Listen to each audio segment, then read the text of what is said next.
எப்போ பார்த்தாலும் எங்கே பார்த்தாலும் தண்ணி குடி தண்ணி குடின்னு சொல்லிட்டு இருக்காங்க. யூடியூப்பை திறந்தா தண்ணி குடிக்க சொல்கிறாங்க, எங்கன்னா ஹெல்த் சென்டர் போனால் தண்ணி குடிக்க சொல்கிறாங்க, ஹாஸ்பிட்டலுக்கு போனால் டாக்டர் தண்ணி குடிக்க சொல்கிறாரு. தண்ணி கூட எங்களுக்கு குடிக்க தெரியாது இப்படின்னு நிறைய பேர் இருக்கீங்க. உண்மையாலுமே சொல்கிறேன், இந்த ஹெல்த்தி கம்யூனிட்டியில் வரதுக்கு முன்னாடி எனக்கு கூட தண்ணி குடிக்க தெரியாதுங்க. தண்ணினா இப்படி எடுத்து இப்படி குடிக்கிறது அப்படி கிடையாது. தண்ணி வந்து பார்த்திங்கன்னா சிப் பண்ணி குடிக்கணும். 20 கிலோ இருந்தால் 1 லிட்டர் தண்ணி குடிக்கணும். நம்மளுடைய உணவுக்கு 1/2 hour முன்னாடி தண்ணி குடிக்கணும். உணவு சாப்பிட்டு 1/2 hour கழித்து தான் தண்ணி குடிக்கணும். தண்ணி வந்து வரமுறை இருக்குது. கொஞ்சம் கொஞ்சமாக குடிக்கணும். அப்போ தான் அது நம்ம உடம்புல ட்ராவல் பண்ணணும். நம்ம பேசுகிறோம், நம்மளுடைய ஸ்வெட்டிங் ஆகுது, நம்ம வந்து யூரினேஷன் போகிறோம். இது மூலியமாலாம் நம்ம உடம்புலேருந்து நம்மளோட தண்ணி வந்து வெளியே போய்கிட்டே இருக்குது.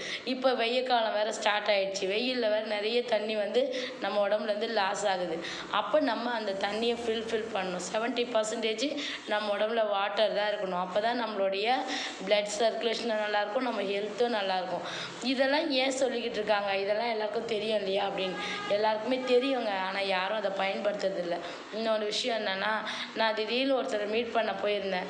அங்கே போகிறேன், அவருக்கு வீடு இருக்குது, 2 கார் வச்சுருக்காரு, ஒய்ஃப் இருக்காங்க, பசங்க இருக்காங்க, எல்லோரும் இருக்காங்க. ஆனால் அவரால் தண்ணி குடிக்க முடியல. ஏன் அப்படின்னா, டயாலிசிஸ் பண்ணுறாங்க, கிட்னி ஃபெயிலியர் ஆகிடுச்சு. அந்த டயாலிசிஸ் பண்ணுறதுனால எப்பயும் 1/2 கிளாஸாவது குடிக்க சொல்லுவாங்க. ஆனால் அவருக்கு அந்த 1/2 கிளாஸ் கூட குடிக்கக்கூடாதான், தண்ணியே உள்ளே போகக்கூடாதுன்னு பஞ்சில் தொட்டு நாக்கையும் உதடையும் நினைக்கிறாங்க. அப்போ இது எவ்வளோ கொடுமையான ஒரு விஷயம். ஒரு வாய் தண்ணி குடிக்க முடியாதவங்களுக்கு தான் அந்த தண்ணியோட அருமை தெரியும். அதனால் இப்போவே கொஞ்சமாக நீங்கள் தண்ணி குடிக்க ஆரம்பித்தா ஹெல்த்தியாக உங்கள் லைஃப்பில் வாழறதுக்கு ஒரு வாய்ப்பு இருக்குது. நன்றி.